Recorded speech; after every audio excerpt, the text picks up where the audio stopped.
Sharanayya sir ಇದಾರಲ್ಲ, ಇಷ್ಟು ದೊಡ್ಡ ಹೊಟ್ಟೆ ನಂದು. ಸ್ವಾಮಿ ವಿವೇಕಾನಂದರು ಕೆಳಗೆ ಬಿದ್ದಿದ್ದಾರೆ ಅಂತ ಹಿಂಗೆ ಮಾಡ್ಕೊಂಡು ಕೈ ಕಟ್ಕೊಂಡು ನಿಂತಿದ್ದೀನಿ. ಆವಾಗ ಗೂಟ ಹೊಡಿಯೋದು. ನೀನಾಸಮಲ್ಲಿ ಶೋ ಆಯಿತು. ಅಭಿನಯ ಕಲಿಸ್ಬೇಕಾದ್ರೆ ಯಾವಾಗ ಕಾಮಿಡಿ ಕಿಲಾಡಿಗೆ ಅಥವಾ ಡ್ರಾಮಾ ಜೊತೆ ಕಲಿಸ್ತಿರ್ಬೇಕು. ಸಾಣೆಹಳ್ಳಿ ಕರ್ಕೊಂಡು ಹೋಗ್ತಾರೆ. ಬಸಲಿಂಗೇಶ್ವರು ಮತ್ತೆ ಮೈಸೂರು ರಂಗಾಯಣಕ್ಕೆ ಬಂದ್ವಿ. ಅಂದ್ರೆ ಅಭಿನಯ ಇನ್ನೂ ಭಯಂಕರ ಆಳವಾಗಿದೆ. ಜಾಗದೊಂದು ಜಾಸ್ತಿ ಓದಿಬೇಕು ಅಂತ ಅನ್ಸುತ್ತೆ. ಈ ವಿಡಿಯೋ ನಿಮ್ಗೆ ಇಷ್ಟ ಆಗಿತ್ತಂದ್ರೆ ಪ್ಲೀಸ್ ಸಬ್ಸ್ಕ್ರೈಬ್ ಮಾಡಿ, ಶೇರ್ ಮಾಡಿ, ಲೈಕ್ ಮಾಡಿ, ಕಮೆಂಟ್ ಮಾಡೋದು ಮರಿಬೇಡ್ರಿ. ಹಾಯ್, ಹಲೋ, ನಮಸ್ತೆ. ನಾನು ಕಾಮಿಡಿ ಕಿಲಾಡಿಯ ಸದಾನಂದ. ಇದೊಂದು ನನಗೆ ವಿಶೇಷವಾಗಿರ್ತಕ್ಕಂತಹ ಇಂಟರ್ವ್ಯೂ ಅಂತಲೇ ಅನ್ಬೋದು. ಯಾಕಂದರೆ ನನ್ನ ಗುರುಗಳು ಗಣಪಾಸ್ ಅವರು, ಶಿಷ್ಯನೇ ಗುರುಗಳು ಇಂಟರ್ವ್ಯೂ ಮಾಡೋದು ಅದು ಎಷ್ಟು ಜನಕ್ಕೆ ಸಿಗುತ್ತೋ ಗೊತ್ತಿಲ್ಲ. ಆ ಸೌಭಾಗ್ಯ ಇವತ್ತು ನಮ್ಮದಾಗಿದೆ. ನಮ್ಮ ಕಾಮಿಡಿ ಕಿಲಾಡಿ ಹಾಗೂ ಡ್ರಾಮಾ ಜೂನಿಯರು ಮತ್ತು ಮಹಾನಟಿ ಆಗಲಿ, ಜೋಡಿ ನಂಬರ್ 1 ಆಗಲಿ, ಅದರ ಮೆಂಟರು ನಮ್ಮ ಗಣಪಗೌಡ ಸರ್ ಜೊತೆಗೆ ಇವತ್ತು ನಾನಿದ್ದೀನಿ. ಅವರ ಜೀವನವನ್ನು ನಿಮ್ಮ ಜೊತೆಗೆ ಒಂದು ಸ್ವಲ್ಪ ಬಿಡಿಸಿ ಹೇಳುವಂತಹ ಒಂದು ಸಣ್ಣ ಪ್ರಯತ್ನ ಸದಾ ಹ್ಯಾಪಿ ಯೂಟ್ಯೂಬ್ ಚಾನಲಿಂದ.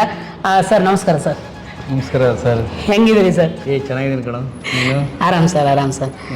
ನಿಮ್ಮ ಪರಿಚಯ, ಒಂದು ಸಣ್ಣ ಪರಿಚಯ ಮಾಡಿಕೊಂಡು ನಿಮ್ಮ ಜೀವನದ ಒಂದು ಸಣ್ಣ ಇಣುಕು ನೋಟಕ್ಕೆ ಹೋಗೋಣ ಸರ್. ಓಕೆ. ನಿಮ್ಮ ಊರು, ನಿಮ್ಮ ವಿಳಾಸ, ಒಂಚೂರು ಬ್ಯಾಕ್ಗ್ರೌಂಡ್ ಹೇಳಿ ಸರ್, ಎಲ್ರಿಗೂ ಗೊತ್ತಾಗಲಿ. ಎಲ್ರಿಗೂ ನಮಸ್ಕಾರ. ನನ್ನ ಹೆಸರು ಗಣಪತಿ ಗೌಡ ಅಂತ.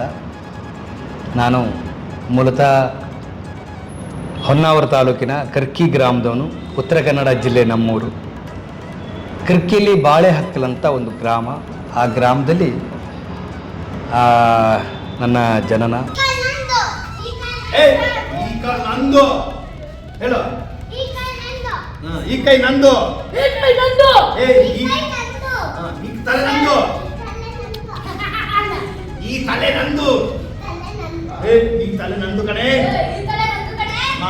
ಕಾಲಿಗೆ ಏನ್ ಮಾಡ್ತೀನಿ ನೋಡು.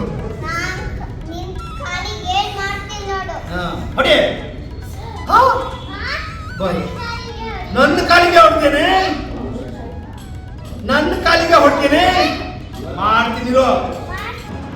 ನಮ್ಮ ಅಪ್ಪನ ಹೆಸರು ಮಾಸ್ತಿಗೌಡ, ನಮ್ಮ ಅಮ್ಮನ ಹೆಸರು ಜಟ್ಟಮ್ಮ ಗೌಡ. ಅಲ್ಲಿ ಎಲ್ಲ ಆ ಊರಲ್ಲಿ ನನ್ನ ಬಾಲ್ಯ ಅಂದರೆ ಕಳೆದ 21 ವರ್ಷ ನನ್ನ ಆ ಎಲ್ಲ ನನ್ನ ಬದುಕಿನ ಜರ್ನಿಯನ್ನು ಆ ಊರಲ್ಲೇ ನಾನು ಕಳೀತೀನಿ.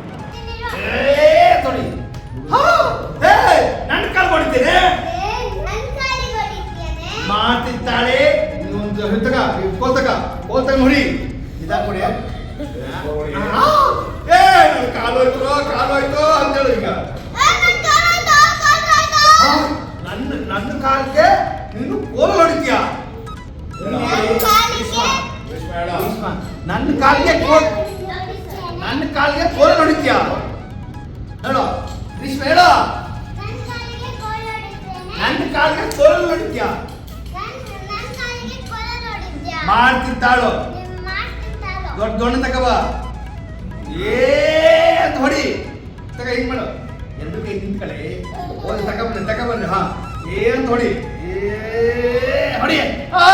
ಅಯ್ಯೋ, ನನ್ನ ಕಾಲು ಹೋಯ್ತು. ಅಯ್ಯ, ಕಾಲು ಹೋಯ್ತು ಅಂತ ಹೇಳು. ಮೇಲೆತ್ತು. ಹಾ, ಅಯ್ಯೋ, ನನ್ನ ಕಾಲು ಹೋಯ್ತು. ಅಯ್ಯೋ, ನನ್ನ ಕಾಲು ಹೋಯ್ತು ಅಂತ ಹೇಳು. ಬಹಳಷ್ಟು ರಂಗಭೂಮಿಯಲ್ಲಿ ಕೆಲಸ ಮಾಡಿರ್ತಕ್ಕಂತಹ ನಮ್ಮ ಗಣಪಾಸರು, ನೀವೆಲ್ಲ ನಮ್ಮ ಜಿ ಕನ್ನಡದಲ್ಲಿ ಅವರನ್ನು ನೀವು ನೋಡಿರ್ತೀರಿ. ನಮ್ಮ ಒಂದು ಸ್ಕಿಟ್ ಗೆದ್ದ ತಕ್ಷಣ ಮೆಂಟರ್ನ ಮತ್ತು ರೈಟರ್ನ ಕರ್ಕೊಂಬರ್ತಾರೆ. ನಾವಿಷ್ಟು ಸರಾಗವಾಗಿ ಮಾತಾಡ್ತೀವಿ ಅನ್ನೋದಕ್ಕೆ ಗಣಪಾಸರ್ ಕೊಡುಗೆನೂ ನಮ್ಮಲ್ಲಿ ಬಹಳಷ್ಟು ಹಾಸುಹೊಕ್ಕಾಗಿದೆ. ಹಾಗಾಗಿ ಸರ್, ನಿಮ್ಮ ರಂಗಭೂಮಿ, ಆಮೇಲೆ ನೀನಾಸಮ್ಮು, ಶಿವಸಂಚಾರ ಮತ್ತು ಒಂದಿಷ್ಟು ರಂಗತಂಡಗಳಲ್ಲಿ ಕೆಲಸ ಮಾಡಿ ಅಷ್ಟು ಗಟ್ಟಿಯಾದ ಆ್ಯಕ್ಟಿಂಗನ್ನು ನಮಗೆ ಹೇಳಿಕೊಟ್ಟು, ನಾವು ಅದರಲ್ಲಿ ನಿಮ್ಮ ಕಡೆ ಬಯಸ್ಕೊಂಡು ಒಂದು ಚೂರು ರೆಡಿಯಾಗಿ ಇವತ್ತು ಕರ್ನಾಟಕದಲ್ಲಿ ಸೀರಿಯಲ್ಲು, ಸಿನಿಮಾ, ಡ್ರಾಮಾಗಳಲ್ಲಿ ಅನ್ನ ಹುಟ್ಟಿಸ್ಕೊಂಡು ತಿಂತೀವಿ ಅನ್ನೋದಾದರೆ ಅದಕ್ಕೆ ನಮ್ಮ ಗಣಪಸರ್ ಕೊಡುಗೆ ಬಹಳಷ್ಟಿದೆ. ಈ ರಂಗಭೂಮಿ ಅನುಭವ ಒಂದಿಷ್ಟು ಹೇಳ್ಬಿಡ್ತೀವಿ. ಖಂಡಿತ ಸರ್, ಖಂಡಿತ.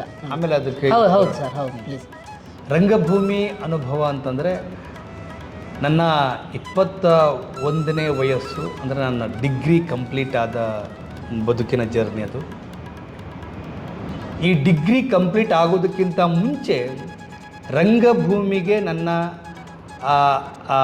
ಪಾದಾರ್ಪಣೆ ಹೇಗೆ ಶುರುವಾಯಿತು ಅಥವಾ ಆ ಫೀಲಿಂಗ್ಸ್ಗಳು ರಂಗಭೂಮಿಗೆ ಹೋಗಬೇಕನ್ನೋ ಆ ತವಕಗಳು ಹೇಗೆ ಶುರುವಾಯಿತು, ಹೇಗೆ ಕನೆಕ್ಟ್ ಆಯಿತು, ರಂಗಭೂಮಿ ಅನ್ನೋದು ಹೇಗೆ ನನಗೆ ಕನೆಕ್ಟ್ ಆಯಿತು. ಬಹುಶಃ ನಾನು ನನ್ನ ಪಿ ಯು ಸಿ ದಿನಗಳಲ್ಲಿ ಇವೆಲ್ಲ 2001ಕ್ಕಿಂತ ಒಂದು 99 ನಂದು ಡಿಗ್ರಿ ಕಂಪ್ಲೀಟ್ ಆಗಿರೋದು. 98, 97, 95 ಆ ರೇಂಜಲ್ಲಿ P U C, first P U C, second P U C ಆ ಸಮಯದಲ್ಲಿ ಈ ಸ್ಕಿಟ್ಗಳನ್ನ ಮಾಡ್ತಿದ್ವಿ. ಈ ಚಿಕ್ಕ ಚಿಕ್ಕ ಸ್ಕಿಟ್ಗಳನ್ನ ಮಾಡಿಕೊಂಡು ಅಥವಾ ಛದ್ಮವೇಷನ ಸ್ಪರ್ಧೆ ಮಾಡಿಕೊಂಡು ಈ ಕಾಲೇಜುಗಳಲ್ಲಿ ಕಾಂಪಿಟೇಷನ್ ಮಾಡೋದು, ಕಲ್ಚರಲ್ ಆ್ಯಕ್ಟಿವಿಟೀಸ್ಗಳಂತ ಇರ್ತಿತ್ತು. ಅಲ್ಲಿ ಯಾರು ಹೆಚ್ಚು ಕಲ್ಚರಲ್ ಸಂಬಂಧಪಟ್ಟು ಪಾಯಿಂಟ್ಸ್ಗಳನ್ನ ಗಳಿಸ್ತಾರೋ ಅಲ್ಲಿ ಅವ್ರಿಗೆ ಅಭಿನಯ ವೀರಾಗ್ರಣಿ ಅಂತ ಒಂದು ಪ್ರಶಸ್ತಿಯನ್ನು ಕೊಡ್ತಾರೆ. ಹಾಗೆ ನಾನು ಬಿ ಎ ಫಸ್ಟ್ ಮತ್ತು ಬಿ ಎ ಸೆಕೆಂಡಲ್ಲಿ ಅಥವಾ ಬಿ ಎ ಫೈನಲ್ ತನಕ 1 ವರ್ಷ 2 ವರ್ಷ ಅಭಿನಯ ಪ್ರಶಸ್ತಿಯನ್ನು ತಗೊಂಡಿದ್ದೀನಿ, ಅಭಿನಯ ವೀರಾಗ್ರಣಿ ಪ್ರಶಸ್ತಿ. ಅಲ್ಲಿ ಸ್ಕಿಟ್ಗಳನ್ನ ಮಾಡ್ತೀವಿ. ಜಗತ್ತಿನಲ್ಲಿ ಏನೇನೆಲ್ಲ ಇದಾವೋ ಅಷ್ಟು ಪಾತ್ರಗಳನ್ನು ಮಾಡುವಂತ ನಮಗೆ ನಟ ಅಂದ್ರೆ. ಹಾಗಾದ್ರೆ ಅಭಿನಯ ಅಂದ್ರೆ ಏನು? ಒಂದು ಪಾತ್ರ, ನೀವು ಎಟ್ ಟೈಮ್ ಏನು 4 ಪಾತ್ರ ಮಾಡಬೇಕು, 5 ಪಾತ್ರ, ಒಂದು ಪಾತ್ರ ಮಾಡಬೇಕು. ಒಂದು ಪಾತ್ರದ ಅನುಕರಣೆ ಅಥವಾ ಇಮಿಟೇಷನ್, ಒಂದು ಪಾತ್ರದ ಅನುಕರಣೆಯೇ ಅಭಿನಯ ಅಂತ. ಒಂದು ಪಾತ್ರ ಅಲ್ಲಿ ನೀನಾಸಂ ನಾಟಕಗಳನ್ನು ಬರೋದು ಪಿ ಯು ಸಿ ಇದ್ದಾಗ, ಪಿ ಯು ಸಿ ಡಿಗ್ರಿ ಈ ಟೈಮಲ್ಲಿ ಅಲ್ಲಿ ನೀನಾಸಂ ನಾಟಕಗಳು ಬಂದು ಅಲ್ಲಿ ನಮ್ಮ ಕಾಲೇಜಲ್ಲಿ ಶೋ ಮಾಡ್ತಿತ್ತು. ಈ ಶೋ ಮಾಡಿದಾಗ ಆಟೋಮೆಟಿಕ್ಕಾಗಿ ನಾವು ಆ ನಾಟಕಗಳನ್ನ ನೋಡ್ತೀವಿ. ಎಂಥ ಅದ್ಭುತ ನಾಟಕ ಅಂತ ಅನ್ಸೋಕೆ ಶುರು ಆಗ್ತದೆ ಇದು. ಯಾಕಂದರೆ ನೀನಾಸಂ ನಾಟಕ ಅಂದರೆ ಅಷ್ಟು ಡಿಸಿಪ್ಲಿನ್ ನಾಟಕಗಳು ಈಗೂ ಕೂಡ ಸರ್ ಕಾಯ್ತಾ ಇರ್ತಾರೆ. ಈಗಲೂ ಕೂಡ ಅಂದರೆ ಆವಾಗಿನ ದಿನಗಳಲ್ಲಿ ಆ ಪ್ರೊಫೆಷನ್ ನಟರುಗಳು ಎಷ್ಟು ಅದ್ಭುತವಾದ ನಟನೆ ಅಂತಂದರೆ ನಿಮಗೆ ಆ ರಿಹರ್ಸಲ್ ಆಗುವ ಪ್ರೋಸೆಸ್ಗಳಲ್ಲಿ ಅಥವಾ ಇನ್ನೇನು ನಾಟಕ ಶುರುವಾಗೋಕ್ಕಿಂತ ಮುಂಚೆ 10 ನಿಮಿಷ 15 ನಿಮಿಷ ಅದರ ಧ್ಯಾನ ಮಾಡೋರು, ಅವರು ಅದನ್ನು ಫೀಲ್ ಮಾಡೋರು ಇಡೀ ನಾಟಕವನ್ನು. ಆ ಎಲ್ಲವನ್ನು ನಾವು ನಮ್ಮ ಕಾಲೇಜಿನಲ್ಲೇ ಆಗಿರೋದ್ರಿಂದ ಅದನ್ನೆಲ್ಲ ನೋಡ್ತಾ ಇದ್ವಿ ನಾವು. ನಾನು ನೋಡಿದಂತಹ ನೀನಾಸಂ ನಾಟಕಗಳಲ್ಲಿ ಮಹಾತ್ಮ ಅನ್ನೋದು ಗಾಂಧೀಜಿಯವ್ರಿಗೆ ಸಂಬಂಧಪಟ್ಟು 3 ಸಿಸ್ಟರ್ ನಾಟಕಗಳು, ಈ ಥರದ್ದು ಒಂದಿಷ್ಟು ನಾಟಕಗಳನ್ನ ನೀನಾಸಂ ನಾಟಕಗಳನ್ನ ನಮ್ಮ ಕಾಲೇಜುಗಳಲ್ಲಿ ನೋಡಿದೆ. ಅಲ್ಲೇ ನನಗೆ ಒಂದು ಸಣ್ಣ ರಂಗಭೂಮಿಯ ಕಡೆಗೆ ಒಲವು ಶುರುವಾಗಿದ್ದು ಅಲ್ಲಿ. ಆಗ ಒಂದಿಷ್ಟು ಸ್ಕಿಟ್ಗಳನ್ನ ಮಾಡಿ ಬೇರೆ ಬೇರೆ ಧಾರವಾಡಕ್ಕೆ ಅಥವಾ ಬೇರೆ ಬೇರೆ ಯೂನಿವರ್ಸಿಟಿಗಳಲ್ಲಿ ಹೋಗಿ ನಾವು ಅದನ್ನು ಪಾರ್ಟಿಸಿಪೇಟ್ ಮಾಡ್ತಿದ್ವಿ. ಅಲ್ಲೂ ಕೂಡ ನಮಗೆ ಬಹುಮಾನಗಳು ಬರ್ತಿತ್ತು. ಹಾಗಾಗಿ ಈ ಡಿಗ್ರಿ ಪಿ ಯು ಸಿಯಿಂದ ಡಿಗ್ರಿಯ ತನಕ ಈ ರಂಗಭೂಮಿಯ ಚಟುವಟಿಕೆಗಳು ಅಂತ ಕರೆದೇ ಇದ್ದರೂ ಕೂಡ ಸಾಂಸ್ಕೃತಿಕವಾಗಿ ಕಾಲೇಜು ದಿನಗಳಲ್ಲಿ ಏನೇನೆಲ್ಲ ಸಾಂಸ್ಕೃತಿಕವಾಗಿ ಮಾಡಬಹುದು ಅದನ್ನೆಲ್ಲವನ್ನು ಕೂಡ ನಾವು ಅಲ್ಲಿ ಮಾಡಿರೋದ್ರಿಂದ ಬಹುಶಃ ಈ ರಂಗಭೂಮಿಗೆ ಬರೋದಕ್ಕೆ ಒಂದು ಸಣ್ಣ ಆ ಒಳಗಡೆಗೆ ಆ ಫೀಲಿಂಗ್ಸ್ಗಳು ಬಹುಶಃ ಅದು ಕಾಡ್ತಿತ್ತೇನೋ ಅಂತ ಅನ್ಸೋಕೆ ಶುರು ಆಯಿತು. ಅದಾದಮೇಲೆ ನೀನಾಸಂ ಅಥವಾ ಸಾಣೇಳಿಗಿಂತ ಬರೋಕ್ಕಿಂತ ಮುಂಚೆ ಡಿಗ್ರಿ ಫೈನಲ್ ಆಗುತ್ತೆ. ಫೈನಲ್ ಡಿಗ್ರಿ ಮುಗಿದ ಮೇಲೆ ಏನು ಮಾಡಬೇಕು ಅಂತ ಗೊತ್ತಿಲ್ಲ ನಮಗೆ. ಯಾಕಂದರೆ ಹಿಂದೆ ಮುಂದೆ ಆಚೆ ಈಚೆ ಯಾರೂ ಇಲ್ಲ ನಮಗೆ ನಾವೇ ನಾವು ಹಾಕ್ಕೊಂಡು ಹೋಗಬೇಕು. ಅಲ್ಲಿ ಏನಾಯಿತು, ನಮ್ಮ ಸ್ನೇಹಿತರುಗಳೆಲ್ಲ ಈ ಬಿ ಎಡ್ಗೆ ಅಪ್ಲೈ ಮಾಡಬೇಕು ಅಂತ ಆಯಿತು. ಬಿ ಎಡ್ಗೆ ಅಪ್ಲೈ ಮಾಡಿದೆ, ನಾನು ಮಾಡಿದೆ.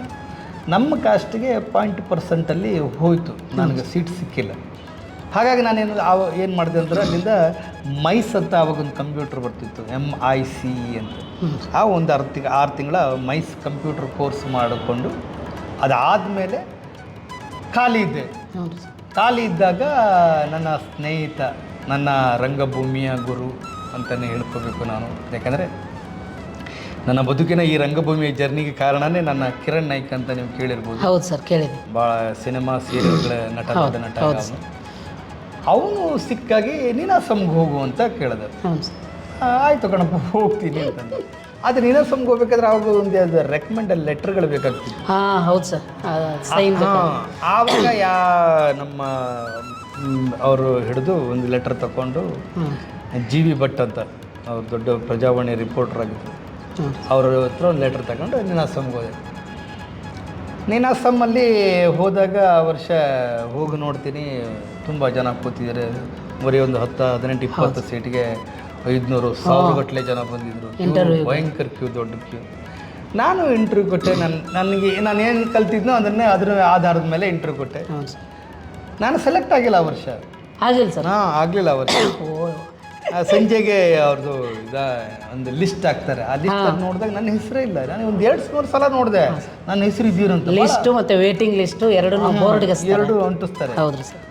ಅದರಲ್ಲಿ ಹೆಸರೇ ಇಲ್ಲ. ನನ್ನ ಭಾಳ ಬೇಜಾರಾಗೋಯ್ತು ನನಗೆ. ಅದಾದಮೇಲೆ ಏನಾಯಿತು, ಅಲ್ಲಿ ವೈಡಿ ಬದಾಮಿ ಅಂತ ಇರೋರು, ಈ ನೀನಾಸಮ್ಮಲ್ಲಿ ಸೆಲೆಕ್ಟ್ ಆಗದೆ ಇರೋರನ್ನ ಅವರು ಸಾಣೆಹಳ್ಳಿ ಕರ್ಕೊಂಡು ಹೋಗ್ತಾರೆ ಶಿವಸಂಚಾರಕ್ಕೆ. ನೀನು ಹೋಗಿದ್ದೀರಪ್ಪ? ನಂದು ಶಿವಸಂಚಾರ. ಹಾಂ, ಇದು 2001 ಇಸ್ವಿದು.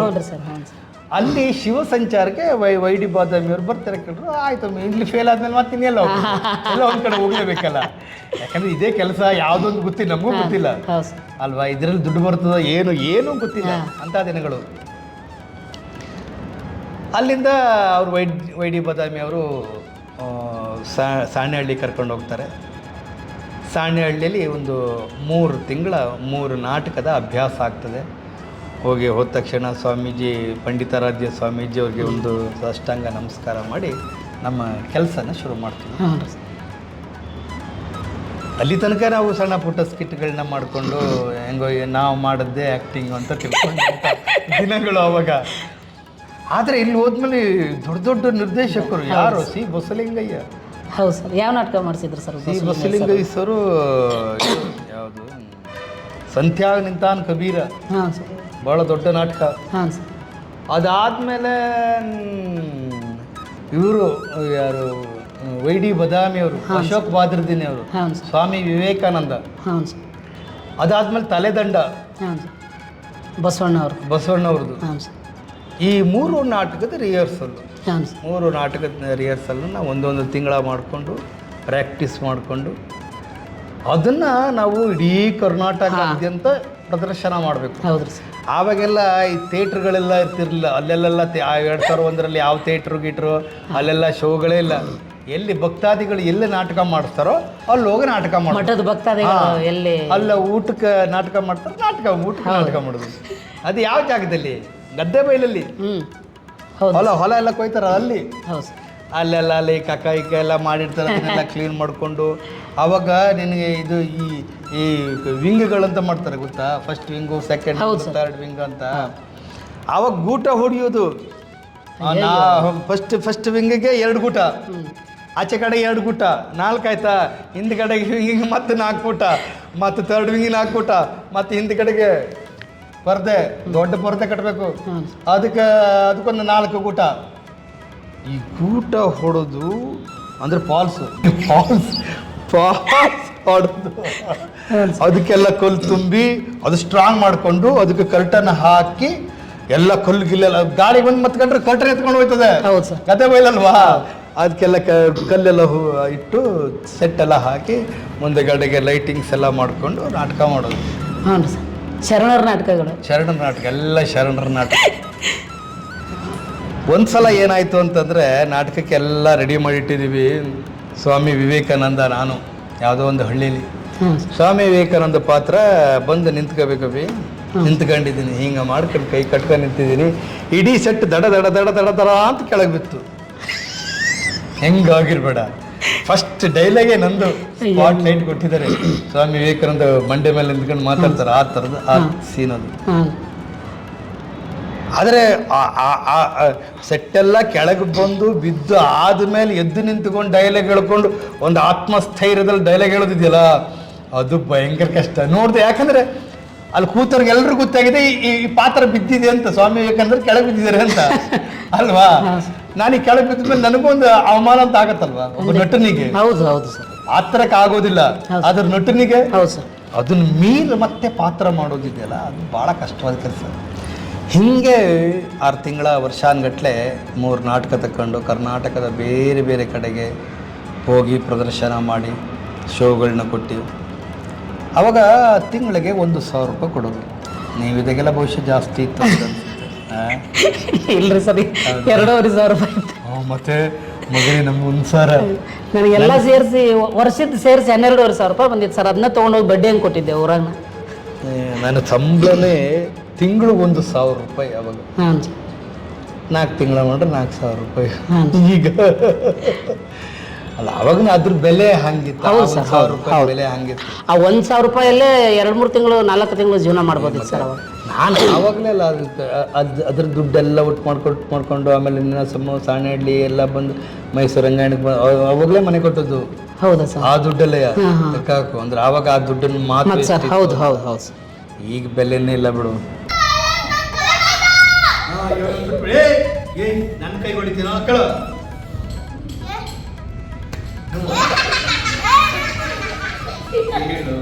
ನನ್ನ ಕೈ ಹೊಡಿತೀನ ಕೇಳು. ಹೊಡಿ ನನ್ನ ಕೈ ಕಂಡ್ರು ಅಲ್ಲ ಬಿಟ್ಬಿಡ್ರು ನೀವು ಕಾಲು ಇಟ್ಕೊಂಡಿರ್ಬೇಕು. ಕಾಲು ಇಟ್ಕೊಂಡಿರಿ ಇಬ್ರು ಗುಟ್ಟಿಗೆ ಒತ್ತಬೇಕು ಬಿಡ್ಬಾರ್ದು. ಆ ಕಡೆ ಈ ಕಡೆ ಕಾಲು ಎಳಿಬೇಕು. ಎಳಿರಿ ಇಬ್ರು ಕಾಲು ಎಳಿರಿ ಎಳಿರಿ.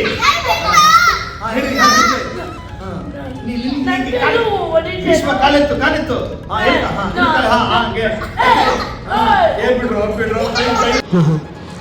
ಹಂಗೆ ನಾಟಕನ ಸಾಣೆಹಳ್ಳಿಯಲ್ಲಿ ನಾ 3 ನಾಟಕ ಮಾಡಿಕೊಂಡು ಅದಾದ್ಮೇಲೆ ಅಲ್ಲಿ ಸುಮಾರಷ್ಟು ಬಸವಣ್ಣವ್ರದ್ದು ಶರಣರದ್ದು ಎಲ್ಲ ಸುಮಾರಷ್ಟು ನಾಟಕಗಳನ್ನ ಮಾಡಿದೆ ಅಲ್ಲಿದ್ದುಕೊಂಡೆ. ಹಾಗೆ ನನ್ನ ರಂಗಭೂಮಿಯ ಪ್ರಾರಂಭ ಅಲ್ಲಿಂದ ಶುರು ಆಗ್ತಾ ಬಂತು. ಹಾಂ ಅದಾದಮೇಲೆ ನೀನಾಸಮ್ಗೆ ಹೆಂಗೂ ಫೇಲ್ ಆಗಿತ್ತಲ್ಲ. ನನ್ನ ಅದೃಷ್ಟ ಏನು ಅಂತಂದರೆ ನನ್ನ 3 ನಾಟಕ ನೀನಾಸಮಲ್ಲಿ ಶೋ ಆಯಿತು. ಹಾಂ ಸರ್. ಹಾಂ ನನ್ನ ಫೇಲ್ ಆಗಿದ್ನಲ್ಲ ಅದೇ ಜಾಗದಲ್ಲಿ ನನ್ನ 3 ನಾಟಕದ ಶೋ ಆಯಿತು. ಹಾಂ ಸರ್. ಅಲ್ಲಿ ಶೋ ಚೆನ್ನಾಗಾಯಿತು. ನನಗೊಂದು ರೆಕಗ್ನೈಸ್ ಸಿಕ್ತು. ಹಾಗಾಗಿ ಮತ್ತೆ ಪುನಃ ನೀನಾಸಮ್ಗೆ ಮತ್ತೆ ನಾನು ಶಿವಸಂಚಾರ ಮುಗಿಸ್ಕೊಂಡ್ರು. ಹೌದು ಶಿವಸಂಚಾರ ಮುಗಿಸ್ಕೊಂಡು ಮತ್ತೆ ಅಪ್ಲಿಕೇಶನ್ ಹಾಕಿದೆ. ಹಾಂ ಸರ್. ಆವಾಗ ಸೆಲೆಕ್ಟ್ ಆಯಿತು. ಯಾಕಂದ್ರೆ ಆವಾಗ ಒಂಚೂರು ಅಭಿನಯ ಗೊತ್ತಿತ್ತಲ್ಲ. ಗೊತ್ತಿತ್ತು ಸರ್. ಇಲ್ಲಿ ಸಣ್ಣ ಪುಟ್ಟ ಏನೋ ಮಾಡಿಕೊಂಡು 3 ನಾಟಕ ಮಾಡಿಕೊಂಡು ಹಾಂ ಸರ್. ಅಲ್ಲಿ ಮತ್ತೆ ನೀನಾಸಮ್ ಅಲ್ಲಿ ಒಂದು 10 ತಿಂಗಳ ಟ್ರೈನಿಂಗ್. ತಿರುಗಾಟ ಎಷ್ಟು ವರ್ಷ ಮಾಡಿದ್ರಿ ಸರ್? ತಿರುಗಾಟ 1 ವರ್ಷ. 1 ವರ್ಷ ಡಿಪ್ಲೊಮಾ ಕೋರ್ಸ್ ಅಂತ ಇರ್ತದೆ. ಹಾಂ ಸರ್. ಇನ್ನೊಂದು ವರ್ಷ ತಿರುಗಾಟ ಅಂತ ಇರ್ತದೆ. ಹಾಂ. ಅಂದರೆ ಅಲ್ಲಿ ಕಲ್ತಿರುವಂತಹ ಹುಡುಗರಿಗೆ ಕೇಳ್ತಾರೆ ನೀವು ತಿರುಗಾಟಕ್ಕೆ ಬರ್ತೀರಾ ಅಂತ. ಇಷ್ಟ ಇದ್ರೆ ಇಷ್ಟ ಇದ್ರೆ ಹೋಗ್ಬೋದು, ಇಲ್ಲ ಅಂದರೆ ಕೋರ್ಸ್ ಮುಗಿಸ್ಕೊಂಡು ಮನೆಗೆ ಬರ್ಬೋದು. ಹಾಂ ಸರ್. ನಾವು ಅದೇ ಕೆಲಸ ಅಲ್ಲ, ನಮ್ಮ ಮತ್ತಿನ್ನೇ ಅಂತ ಕೆಲಸ ಹೌದು ಸರ್. ಅಲ್ವಾ. ಇಲ್ಲಿ ಕೋರ್ಸ್ ಮುಗಿದ್ಮೇಲೆ ಇನ್ನೇನು ಮಾಡೋಣ, ಹೋಗಿ ಇನ್ನೇನೋ ಇಲ್ಲ ಗಾಡಿ ಕೆಲಸ ಮಾಡೋಕ್ಕಾಗಲ್ಲ. ಹೌದು ಸರ್. ಅಲ್ವಾ, ಬೇರೆ ಯಾವ್ದು ಕೆಲಸ ಮಾಡೋಕ್ಕಾಗಲ್ಲ. ಹಂಗೆ ಕಂಟಿನ್ಯೂ ಅದು. ಆವಾಗ ನಮಗೆ 3,500 ರೂಪಾಯಿ ಸಂಬಳ. ಹಾಂ ಸರ್. ಆವಾಗ ಅಲ್ಲಿ ಒಂದು ಎರಡು ನಾಟಕ ಫಸ್ಟ್ ಮಾಡಿದ್ವಿ. ಅದಾದಮೇಲೆ ಇದು ಏನು ಮಿನಿ ತಿರುಗಾಟ ಅಂತ ಶುರು ಆಯಿತು. ಹ್ಞೂ ಸರ್. ಅಲ್ಲಿ ತನಕ ತಿರುಗಾಟ ಅಂತಿತ್ತು. ಅಂದರೆ 3 ನಾಟಕ ಇರ್ತಿತ್ತು. 3 ನಾಟಕ ರೆಡಿ ಮಾಡ್ಕೊಂಡು ಕರ್ನಾಟಕದ ಬೇರೆ ಬೇರೆ ಕಡೆಗೆ ಹೋಗಿ ಪ್ರದರ್ಶನ ಮಾಡ್ತಿದ್ರು ಬೇರೆ ಬೇರೆ ರಂಗಮಂದಿರಗಳಲ್ಲಿ. ನಮ್ದು ಅದಕ್ಕಿಂತ ನಾನು ಅಂದರೆ ಡಿಪ್ಲೊಮಾ ಕೋರ್ಸ್ ಓದ್ತಿರ್ಬೇಕಾದ್ರೆ 1 ವರ್ಷ 2 ನಾಟಕನ ತಿರುಗಾಟ ಮಾಡ್ಕೊಂಡು ಆದಮೇಲೆ ಮತ್ತೆ ಮರು ತಿರುಗಾಟ ಅಂತ ಶುರು ಮಾಡ್ತಾ ಹೋದ್ರು. ಹಾಗೆ ಅಲ್ಲಿಂದ 3,500 ರೂಪಾಯಿ ಸಂಬಳ ತಗೊಂಡು ಹಾಗೆ ಜೀವನ ಕಟ್ಕೊಂಡು ನೀನಾಸಮ್ ಅಂತೂ ಮುಗಿಸಿದ್ವಿ. ಅದಾದ್ಮೇಲೆ ಮತ್ತೆ ಪುನಃ ಏನು ಮಾಡಿ ನೀನಾಸಮ್ ಮುಗಿದ ಮತ್ತೇನು ಮಾಡೋಣ, ಮತ್ತೆ ಮೈಸೂರು ರಂಗಾಯಣಕ್ಕೆ ಬಂದ್ವಿ. ಮೈಸೂರು ರಂಗಾಯಣದಲ್ಲಿ ಅವಾಗ ಏನಾಗಿತ್ತು, ನಮ್ಮ ಜಂಬೆ ಸರ್ ಇದ್ರಲ್ಲ, ಚಿದಂಬರರಾವ್ ಜಂಬೆ ಸರ್, ನೀನಾಸಮ್ಮಲ್ಲೂ ಅವರು ಪ್ರಿನ್ಸಿಪಲ್ರಾಗಿದ್ದರು. ಭಾಳ ಅದ್ಭುತ ಟೀಚರ್ ಅವರು, ರಂಗಭೂಮಿಯ ಅದ್ಭುತ ಟೀಚರ್ ಅವರು. ಅಲ್ಲಿ ಅವರು ಮೈಸೂರಿನ ರಂಗಾಯಣಕ್ಕೆ ಅವರು ನಿರ್ದೇಶಕರಾಗಿದ್ದರು. ಆವಾಗ ಅವರು ಒಂದು ಈ ಮಕ್ಕಳ ರಂಗಭೂಮಿ ಮಾಡಬೇಕು ಅನ್ನೋದು ಆವಾಗ ಅದು ನಡೀತಾ ಇತ್ತು. ಅಲ್ಲಿ ರಂಗಕಿಶೋರ ಅಂತ ಒಂದು ದೊಡ್ಡವರು ಮಕ್ಕಳಿಗೋಸ್ಕರ ನಾಟಕ ಮಾಡುವಂಥ ಒಂದು ಸಣ್ಣ ಸಂಸ್ಥೆ, ಅಂದರೆ ಮೈಸೂರಿನ ರಂಗಾಯಣದ ಬ್ರ್ಯಾಂಚ್ ಆಗಿ ಮಾಡ್ತಾರೆ ಅವರು. ಅದು ಸೀಡಾ ಮತ್ತು ಸ್ವೀಡಿಷ್ ITI ಅಂತ ಸ್ವೀಡನ್ ದೇಶದ ಒಂದು ಪ್ರಾಜೆಕ್ಟ್. ಅದು 5 ವರ್ಷದ ಒಂದು ಪ್ರಾಜೆಕ್ಟ್, ಇಂಟರ್ನ್ಯಾಷನಲ್ ಪ್ರಾಜೆಕ್ಟ್. ಆ ಪ್ರಾಜೆಕ್ಟಲ್ಲಿ ದೊಡ್ಡವರು ಮಕ್ಕಳಿಗೋಸ್ಕರ ನಾಟಕ ಮಾಡೋದು.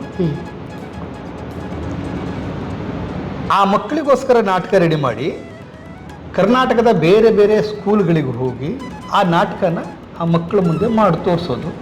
ಮತ್ತು ಆ ಮಕ್ಕಳು ನಮ್ಮ ಜೊತೆಗೆ ನಾಟಕ ಮುಗಿದ ಮೇಲೆ ನಮ್ಮ ಜೊತೆಗೆ ಇಂಟ್ರ್ಯಾಕ್ಟ್ ಕೂತ್ಕೊಳ್ಳೋದು. ಮತ್ತೆ ಆ ನಾಟಕವನ್ನು ಬಹುಶಃ ಚೇಂಜ್ ಮಾಡ್ಬೋದು ಆ ಮಕ್ಕಳ ದೃಷ್ಟಿಕೋನದಲ್ಲಿ. ಮತ್ತೆ ಬಂದು ಕರೆಕ್ಷನ್ ಮಾಡ್ಕೊಂಡು ಮತ್ತೆ ಬೇರೆ ಬೇರೆ ಕಡೆಗೆ ಹೋಗುವಂಥ ಒಂದು ದೊಡ್ಡ ಪ್ರಾಜೆಕ್ಟ್ ಅದು.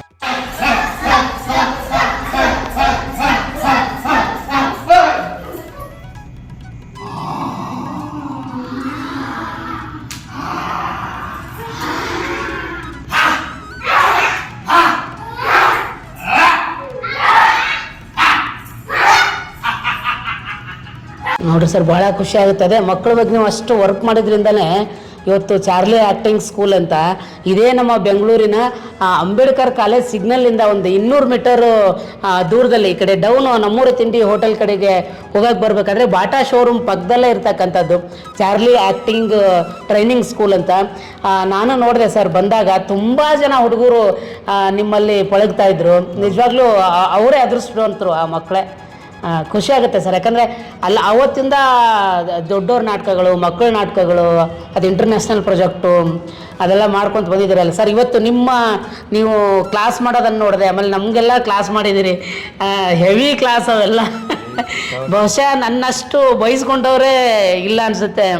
ಹೌದು, ಗಣಪತ್ ಸರ್ ಹತ್ರ ಬೈಸ್ಕೊಂಡೇ ನಾವು ಭಾಳ ಪಕ್ವವಾಗ್ತಾ ಹೋದ್ವಿ. ಅದನ್ನೊಂದ್ಸರಿ LED ಹಾಕಿದ್ರು ಸರ್, ನೀವು ಬೈದಿದ್ದು ಹಾಕಿದ್ರು ಸರ್.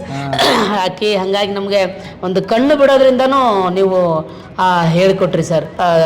ಈ ಆ್ಯಕ್ಟಿಂಗ್ ಸ್ಕೂಲ್ ನೋಡಿದಾಗ ಅದೇ ಬಹಳಷ್ಟು ಖುಷಿ ಆಯಿತು. ಆಮೇಲೆ ನಿಮ್ಮಿಂದ ಈ ಮಕ್ಕಳು ಎಷ್ಟು ಇದ್ದಾರೆ ಸರ್? ಚಿಕ್ಕ ಮಕ್ಕಳಿಂದ ಯಾವ ಏಜ್ವರೆಗೂ ನೀವು ಆ್ಯಕ್ಟಿಂಗ್ ಹೇಳ್ಕೊಡ್ತೀರಿ ಸರ್ ಇಲ್ಲಿ ಮಕ್ಕಳು ವೀಕೆಂಡ್ ಕ್ಲಾಸ್ ಅಂತ ಒಂದು ಮಾಡಿದ್ದೀನಿ. ಹ್ಞೂ ಸರ್.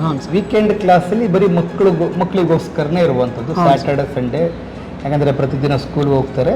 ಸ್ಯಾಟರ್ಡೆ ಸಂಡೇ ಬಂದು ಈಗಾಗಲೇ ಒಂದು ಬ್ಯಾಚ್ ಮುಗಿಸಿದೆ. ದೊಡ್ಡವ್ರದ್ದು ಅಂದರೆ ಈವ್ನಿಂಗ್ ಕ್ಲಾಸ್ ಅಂತಿದೆ, ಫುಲ್ ಡೇ ಕ್ಲಾಸ್ ಅಂತಿದೆ. ಈಗ ಒಂದಿಷ್ಟು ಜನ ಈವ್ನಿಂಗ್ ಕ್ಲಾಸ್ ಅಲ್ಲಿ ಇದ್ದಾರೆ, ಅವ್ರದ್ದೊಂದು ಈಗ ಟ್ರೈನಿಂಗ್ ನಡೀತಿದೆ. ಈಗ ಸದ್ಯ ಕಳೆದ ಈ ತಿಂಗಳ 2ನೇ ತಾರೀಕಿಂದ ನೆಕ್ಸ್ಟ್ ಮಂತ್ 30ರ ತನಕ ಸಮ್ಮರ್ ಕ್ಯಾಂಪ್ ನಡೀತಿದೆ.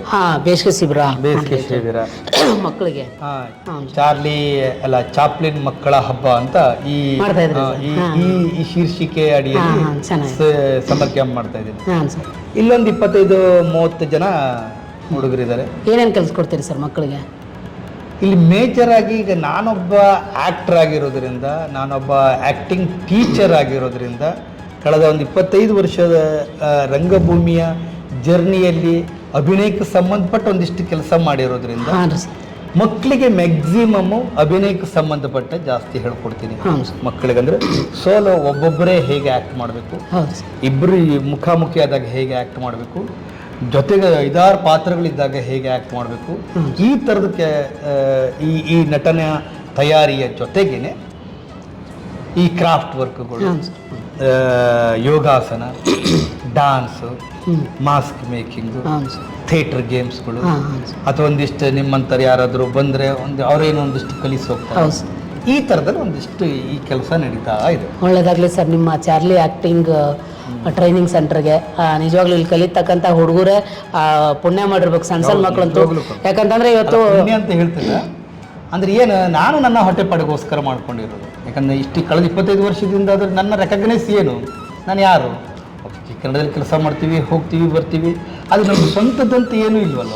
ಹೌದು ಸರ್. ಹಾಗಾಗಿ ಒಂದು ಥಿಯೇಟ್ರ್ ಅಥವಾ ಒಂದು ಆ್ಯಕ್ಟಿಂಗ್ ಕ್ಲಾಸ್ ಓಪನ್ ಮಾಡಬೇಕು ಅಂತಾದಾಗ ಇದನ್ನು ಮಾಡಿಕೊಂಡು ಒಂದು ಇಲ್ಲೇ ಕುಳಿಸ್ಕೊಂಡು ಕಲಿಸ್ತಾ ಹೋಗ್ತೀವಿ. ಖಂಡಿತ ಸರ್, ಖಂಡಿತ. ಯಾಕಂದ್ರೆ ಅನುಭವ ಹಾಳಾಗ್ಬಾರ್ದಲ್ಲ. ನಾನು ಕಲಿಸಿದಾಗ ನನ್ನ ಜ್ಞಾನ ಒಂದಿಷ್ಟು ಜಾಸ್ತಿ ಆಗ್ತಾ ಹೋಗುತ್ತೆ. ಆ ಕಾರಣಕ್ಕೋಸ್ಕರ ನನ್ನ ಜ್ಞಾನ ಜಾಸ್ತಿ ಆಗೋದಕ್ಕೋಸ್ಕರ ನಾನು ಕಲಿಸ್ತಾ ಹೋಗ್ತೀನಿ. ಯಾಕಂದ್ರೆ ನಾನು ಸ್ವತಃ ನೋಡಿದ್ದೀನಿ, ಡ್ರಾಮಾ ಮಕ್ಕಳಿಗೆ ನೀವು ಹೆಂಗೆ ಟ್ರೈನಿಂಗ್ ಮಾಡ್ತೀರಿ, ಹೆಂಗೆ ಅವ್ರಿಗೆ ನಾಟಕ ಕಲಿಸ್ಕೊಡ್ತೀರಿ, ಅವ್ರನ್ನ ಹೆಂಗೆ ಆ ಏಜ್ಗೆ ಇಳಿದು ಅವ್ರನ್ನ ಟ್ರೈನ್ ಅಪ್ ಮಾಡ್ತೀರಿ ಅನ್ನೋದನ್ನ ನನ್ನ ಕಣ್ಣಾರೆ ನೋಡಿದ್ದೀನಿ ಸರ್. ಅದೇ ಒಂದು ಬಹಳಷ್ಟು ಖುಷಿ. ಜಿ ಕನ್ನಡ ಈ ಫಸ್ಟಿಗೆ ಡ್ರಾಮಾ ಜೂನಿಯರ್ ಮಾಡಿದ್ದಲ್ವ ಸರ್, ಅಲ್ಲಿ ನಿಮ್ಮನ್ನ ಮೆಂಟರ್ ಆಗಿ ಹೆಂಗೆ ಆಯ್ಕೆ ಮಾಡಿದ್ರು ಸರ್? ಹೆಂಗೆ ನೀವು ನಿಮ್ಮ ಮೆಂಟರ್ ಆಗಿ ಬಂದ ಅನುಭವ ಹೆಂಗಿತ್ತು ಒಂದು ಹೇಳೋದಾದರೆ? ಅನುಭವ ಹೆಂಗಿತ್ತು ಅಂದರೆ, ನಾನು ಮೈಸೂರಲ್ಲಿ ಥಿಯೇಟರ್ ಮಾಡ್ತಿರ್ಬೇಕಿದ್ರೆ, ಹಾಂ ಸರ್, ಆಗ ನಮ್ಮ ಇದೇ ಭಾಳ ಆತ್ಮೀಯ ಶರಣಯ್ಯ ಸರ್ ಇದ್ದಾರಲ್ಲ, ಅವರು ಮೀಟ್ ಆಗ್ತಾರೆ, ನನ್ನ ನಾಟಕ ನೋಡ್ತಾರೆ ಅವರು. ಹಾಂ ಸರ್. ನಾನು ನಾಟಕ ಒಂದು ಪೋಲಿ ಕಿಟ್ಟಿ ಅಂತ ನಾಟಕ, ನಾನು ಸ್ಕೌಟ್ ಮಾಸ್ಟ್ರು. ಒಂದು ಇಷ್ಟೇ ತ್ರಿಭುಜಾಕೃತಿಯಲ್ಲಿ ಒಂದಿಷ್ಟೇ ಒಂದು ಪಾದ ಇರುವಂತ ಒಂದು ಸ್ಟೂಲು. ಹಾಂ ಸರ್. ಆ ಸ್ಟೂಲ್ ಮೇಲೆ ಇಷ್ಟು ದೊಡ್ಡ ಹೊಟ್ಟೆ ನಂದು, ಅದ್ರ ಮೇಲೆ ನಿಂತ್ಕೋಬೇಕು ನಾನು. ಒಂದು ಕಾಲೇ ಹಾಕುವಂಥದ್ದು, ಇನ್ನೊಂದು ಕಾಲು ಬ್ಯಾಲೆನ್ಸ್ ಮಾಡ್ಕೊಂಡು ನಿಂತ್ಕೋಬೇಕು. ನಾನು ಸ್ಕೌಟ್ ಮಾಸ್ಟರ್. ನಿಂತು ಆ ಪಾತ್ರ ಅವನಿಗೆ ಬಹಳ ಇಷ್ಟ ಆಗ್ಬಿಟ್ಟಿದೆ ನಮ್ಮ ಶರಣಯ್ಯ ಅವ್ರಿಗೆ. ಅದು ಅವರು ಆವಾಗಷ್ಟೇ ಅದು ನೋಡಿದ್ರು, ಹಂಗ ಅಂದ್ರೆ ಜಾಸ್ತಿ ಮಾತುಕತೆ ಏನಿಲ್ಲ, ಹಿಂಗೆ ಗುರುತು ಪರಿಚಯ ಅಷ್ಟೇ ಇತ್ತು. ಅದಾದ್ಮೇಲೆ 2015ಕ್ಕೆ ನಾನು ನನ್ನ ಪಾಡಿಗೆ ಬೆಂಗಳೂರಿನಲ್ಲಿ ಒಂದಿಷ್ಟು ಥಿಯೇಟ್ರು ಕೆಲಸ, ಅಭಿನಯ ಮಾಡ್ತಾ ಅಥವಾ ನಿರ್ದೇಶನ ಮಾಡ್ತಾ, ಮೇಕಪ್ ಮಾಡ್ತಾ, ವರ್ಕ್ಶಾಪ್ಗಳು ಮಾಡ್ತಾ, ಈ ಥರದ ಕೆಲಸ ಮಾಡ್ತಾ ಇದ್ದೆ. ಅವರು ಒಂದ್ಸಲ ನನಗೆ ಫೋನ್ ಮಾಡ್ತಾರೆ, ಬೇರೆ ಯಾರು ಅವಕಾಶ ಕೊಡ್ಸಿದ್ದೀನಿ ಅಂತೆಲ್ಲ ಹೇಳಿದ್ದಾರೆ. ಏನಿಲ್ಲ, ಆ ಅಪ್ಪನೇ ಫೋನ್ ಮಾಡಿದ್ದು. ಇವತ್ತಿಗೂ ನನಗೆ ಯಾಕೆ ಶರಣಯ್ಯ ಸರ್ ಅಂತ ನನಗೆ ಯಾಕೆ ಭಾಳ ದೊಡ್ಡ ಗೌರವ ಅಂತಂದರೆ, ಇವತ್ತು ನಾನೇನಾದರೂ ಈ ಈ ಈ ಈ ಟೆಲಿವಿಷನ್ ಒಳಗಡೆಗೆ, ಟಿ ವಿ ಒಳಗಡೆಗೆ ಇಷ್ಟು ದೊಡ್ಡ ಹೆಸರು ಮಾಡಿದ್ದೀನಿ ಅಂತಂದರೆ ಕಾರಣ ಶರಣಯ್ಯ ಸರ್. ಅಯ್ಯೋ ಎಂತ ಓಕೆ. ಯಾಕಂದರೆ ಅವರು ಕಳೆದ 7-8 ವರ್ಷದಿಂದ ನನಗೆ ಭಾಳ ದೊಡ್ಡ ಮಟ್ಟಿಗೆ ಹೆಸರು ತಂದು ಕೊಟ್ಟಿದ್ದಾರೆ. ಹೌದ್ರಿ ಸರ್. ಒಂದಿಷ್ಟು ದುಡ್ಡನ್ನು ನೋಡುವಂಗೆ ಮಾಡಿದ್ರೆ ಅಪ್ಪನೇ. ಯಾಕಂದರೆ ಯಾರೋ ನಮಗೆ ಸಹಾಯ ಮಾಡ್ತಾರಂದ್ರೆ ಅವ್ರು ನೆನೆಸ್ಕೊಳ್ದೆ ಹೋಗ್ಬಿಟ್ರೆ ಭಾಳ ದೊಡ್ಡ ತಪ್ಪಾಗ್ತದೆ. ನಿಜವಾಗ್ಲೂ ಸರ್. ಎಂಥದೇ ಕಾರ್ಯಕ್ರಮದಲ್ಲಾದ್ರೆ ನಾನು ಅಪ್ಪನ ಹೆಸರು ಹೇಳೇ ಇರ್ತೀನಿ. ಹೌದು ಸರ್. ಆಮೇಲೆ ನನಗೆ ನಿಮ್ಮನ್ನು ಕಂಡ್ರೆ ಬಹಳ ಪ್ರೀತಿ, ಬಹಳ ಮನಸ್ಸಿಂದ ಗಣಪಣ್ಣ ಅಂತ ಕರೀತಾರೆ ಶರಣಯ್ಯ ಸರ್ ನಿಮ್ಮನ್ನ. ಆಮೇಲೆ ನೀವು ಅಷ್ಟೇ ಆತ್ಮೀಯವಾಗಿ ಕರಿತೀರಿ ಸರ್. ನಾನು ನೋಡಿದ್ದೇನೆ ಅದನ್ನ ಶರಣಯ್ಯ ಸರ್ನ. ಹೌದು. ಹಾಗಾಗಿ ಅವ್ರು ನನಗೊಂದ್ಸಲ ಫೋನ್ ಮಾಡಿದಾಗ, ಅಣ್ಣ ಹಿಂಗೆ ಮಾಡ್ತೀವಿ, ಹೊಸದಾಗಿ ಒಂದು ರಿಯಾಲಿಟಿ ಶೋ ಮಾಡ್ತಿದ್ವಿ, ಡ್ರಾಮಾ ಜೂನಿಯರ್. ನಾನೇನು ಮಾಡಿದೆ, ಅದೇ ಸಂದರ್ಭ ನಾನು ಯಾವುದೋ ಒಂದು ದೊಡ್ಡ ಪ್ರಾಜೆಕ್ಟ್ಗೆ ನಾನೇ ಡೈರೆಕ್ಟ್ರು. 1 ತಿಂಗಳ ಪ್ರಾಜೆಕ್ಟ್ ನಡೀತಿದೆ. ನಾನು ಆಯ್ತು ಬರ್ತೀನಿ ಅಂತ ಹೋಗಿ ಅಲ್ಲಿ ಆಫೀಸಲ್ಲಿ ಕುಳಿಸ್ಕೊಂಡು ಮಾತಾಡಿ, ಆಡಿಷನ್ ಹೆಂಗೆ ಮಾಡಬೇಕು, ಹೆಂಗೆಲ್ಲ ಮಕ್ಕಳಿಗೆಲ್ಲ ಹೇಗೆ ಕ್ವಶನ್ಸ್ ಕೇಳಬೇಕು, ಅವ್ರಿಗೆ ಹೇಗೆ ಅವ್ರನ್ನ ಹೇಗೆ ಪ್ರಿಪೇರ್ ಮಾಡಬೇಕು, ಈ ಥರದ್ದೆಲ್ಲ ಇಷ್ಟು ಡಿಸ್ಕಷನ್ ಮಾಡಿ ನಾವು ಬೇರೆ ಬೇರೆ ಕಡೆಗೆ ಆಡಿಷನ್ ಕಳಿಸ್ತಾರೆ, ಹೋಗಿ ಆಡಿಷನ್ ಮಾಡ್ಕೊಂಡು ಬರ್ತೀನಿ. ನಾನು ಆ ವರ್ಷ ಮೆಂಟ್ರಿಂಗ್ ಮಾಡಿರೋದಿಲ್ಲ, ನಾನಂದರೆ ಬೇರೆ ಒಂದು ಪ್ರಾಜೆಕ್ಟ್ ಹೊತ್ಕೊಂಡಿರೋದ್ರಿಂದ, ಆಮೇಲೆ ಟಿ ವಿ ಮೇಲೆ ನನಗಷ್ಟು ನಂಬಿಕೆ ಇಲ್ಲದೆ ಇರೋದ್ರಿಂದ ಆವಾಗ ಹಾಗಾಗಿ ನಾನು ಅದು ಮುಗಿಸ್ಕೊಟ್ಟು ನಾನು ನನ್ನೊಂದು ದೊಡ್ಡದೊಂದು ಪ್ರಾಜೆಕ್ಟಲ್ಲಿ ಫಸ್ಟ್ ಟೈಮ್ ಡೈರೆಕ್ಟರ್ ಆಗಿರೋದ್ರಿಂದ ಆ ಇಡೀ ಕ್ಯಾಂಪನ್ನು ನಾನೇ ಹ್ಯಾಂಡಲ್ ಮಾಡಬೇಕಾಗಿರ್ತದೆ. ಹಾಗಾಗಿ ಅಲ್ಲಿ ಹೋದೆ. ಆ ವರ್ಷ ನಾನು ಇದು ಮಾಡಿಲ್ಲ, ಮೆಂಟ್ರಿಂಗ್ ಮಾಡಿಲ್ಲ ಡ್ರಾಮಾ ಜೂನಿಯರ್ಗೆ.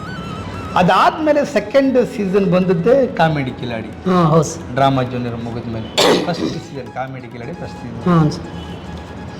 ಆವಾಗ ಜೊತೆಗೆ ಕೆಲಸ ಮಾಡಿದ್ವಿ. ಹಿಂಗೆ ನನಗೆ ಶರಣಯ್ಯ ಸರ್ ಈ ಚಾನಲ್ಗಳಿಗೆ ಬರೋಕ್ಕೆ ಅಥವಾ ಟಿ ವಿ ಒಳಗೆ ಬರೋದಕ್ಕೆ, ಮೆಂಟ್ರಿಂಗ್ ಮಾಡೋದಕ್ಕೆ ಕಾರಣಕರ್ತನೇ ಆ ಯಪ್ಪ. ಇವತ್ತಿಗೂ ಆ ಯಪ್ಪನ ಹೆಸರು ಹೇಳ್ಕೊಂಡು ತಿರುಗುತ್ತೀನಿ, ಸಿಕ್ಕಾಗೆಲ್ಲ ಅವನ ಹೆಸರು ಹೇಳ್ತೀನಿ ಈ ಥರ ಅವಕಾಶಗಳು ಬಂದಾಗ. ಸೂರ್ಯನ ಮಗ ಮನು, ಮನುವಿನ ಮಗ ಇಕ್ಷ್ವಾಕು, ಇಕ್ಷ್ವಾಕುವಿನ ಮಗ ಕುಕ್ಷಿ, ಕುಕ್ಷಿಯ ಮಗ ವಿಕುಕ್ಷಿ, ವಿಕುಕ್ಷಿಯ ಮಗ ಬಾಣ. ಯಾರ ಮಧ್ಯೆ ಮಾತಾಡಬಾರ್ದು, ಮಧ್ಯೆ ಮಾತಾಡಿದ್ರೆ ಬಾಯಿ ಹೋಗ್ಬಿಡ್ತೀನಿ. ವಿಕುಕ್ಷಿಯ ಮಗ ಬಾಣ, ಬಾಣನ ಮಗ ಅನುರಾರಣ್ಯ, ಅನುರಾರಣ್ಯನ ಮಗ ಮೃದು, ಮೃದುವಿನ ಮಗ ತ್ರಿಶಂಕು, ತ್ರಿಶಂಕುವಿನ ಮಗ ದುಂಡುಮಾರ, ದುಂಡುಮಾರನ ಮಗ ಮಾಂಧಾತ, ಮಾಂಧಾತನ ಮಗ ಸುಸಂಧಿ. ಖಂಡಿತ ಸರ್.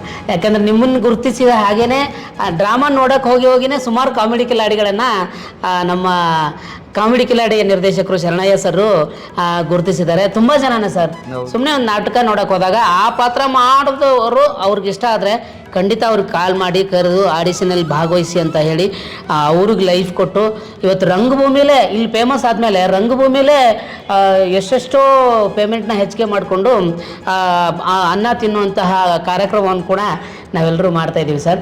ಸರ್ ನಿಮ್ಮ ಜೊತೆಗೆಲ್ಲ ಪಳಗಿರ್ತಾರಲ್ಲ ಸರ್ ಹುಡುಗರು, ಅವರು ದೊಡ್ಡ ದೊಡ್ಡ ಸ್ಕ್ರೀನಲ್ಲಿ ಮತ್ತು ಸೀರಿಯಲಲ್ಲಿ ಹೋದಾಗ ಎಷ್ಟು ಖುಷಿ ಆಗುತ್ತೆ ಸರ್. ಬಂದಾಗ ಏನೂ ಇರಲ್ಲ, ಅವರು ಒಂದು ಜೀರೋದಿಂದ ಸ್ಟಾರ್ಟ್ ಮಾಡಿರ್ತಾರೆ ನಿಮ್ಮ ಹತ್ರ. ಹೆಂಗೆ ಎಷ್ಟು ಖುಷಿ ಆಗುತ್ತೆ ಸರ್ ನೀವು ಅವ್ರನ್ನ ದೊಡ್ಡ ದೊಡ್ಡ ಪರದೆಯಲ್ಲಿ ನೋಡಿದಾಗ, ಸೀರಿಯಲಲ್ಲಿ ನೋಡಿದಾಗ. ಭಾಳ ಎತ್ತರ ಮಟ್ಟದಲ್ಲಿ ಭಾಳಷ್ಟು ಜನ ಸೆಲೆಬ್ರಿಟಿಗಳಾಗಿದ್ದಾರೆ ಈಗ ನಿಮ್ಮ ಇದರಲ್ಲಿ ಪಳಗಿದವರು, ನಿಮ್ಮ ಗರಡಿಯಲ್ಲಿ ಪಳಗಿದವರು.